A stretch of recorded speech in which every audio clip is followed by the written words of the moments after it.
নমস্কাৰ আপোনালোকে চাইছে ইউএচএলা ইউটিউব চেনেল সেকেন্ড সেমিস্টাৰ ছাত্ৰ ছাত্ৰীসকলৰ বাবে এটা খুব ভাল খবৰ লৈ আহিছো যিসকলৰ এতিয়ালৈকে ফৰ্ম ফিলআপ হোৱা নাই বা যিসকলৰ বিভিন্ন ধৰণৰ ফৰ্ম ফিলআপ কৰিব যাওঁতে সমস্যাৰ সন্মুখীন হৈছে তেওঁলোকৰ বাবে যে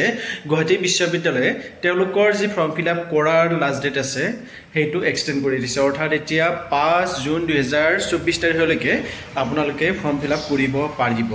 যদি ফৰ্ম ফিলআপ কৰোতে বিভিন্ন ধৰণৰ সমস্যাসমূহৰ সন্মুখীন হৈছিল তেতিয়াহলে ইয়াৰ ওপৰত ভিডিও বনাইছো আপোনালোকে বহুত কি কৰিব লাগিব লগতে কেনেকে ফৰ্ম ফিলআপ কৰিব লাগিব সকলোবিলাকৰ ওপৰত ভিডিও বনোৱা আছে যদিহে আপোনালোকে এতিয়ালৈকে চোৱা নাই ডেসক্ৰিপচন বক্সত মই লিংক এটা দি থৈ দিম আপোনালোকে এবাৰ চাই ল'ব গতিকে ভিডিওটো মই ইয়াতে সমাপ্ত কৰিব বিচাৰিছো ভিডিওটো খুব শৰ্ট কৰি বনাইছো জাস্ট আপোনালোকক ইনফৰমেশনটো দিব বিচাৰিছিলো ইনফৰমেশনটো দিলো আপোনালোকে ভিডিওটো লাইক কৰিব শেয়াৰ কৰিব যদি সাবস্ক্ৰাইব কৰা নাই এতিয়ালৈকে আপোনালোকে সাবস্ক্ৰাইব কৰি থৈ দিব কাৰণ আপোনালোকৰ লগত জড়িত হৈ থকা সকলোবিলাক ইনফৰমেশনে আপোনালোক প্ৰভাইড কৰি থৈ দিম পৰীক্ষা সংক্ৰান্তীয় হওক বা গুৱাহাটী বিশ্ববিদ্যালয়ৰ লগত জড়িত হোৱা সকলো খবৰে আপোনালোকে পাই থাকিব গতিকে ধন্যবাদ জয় আই অসম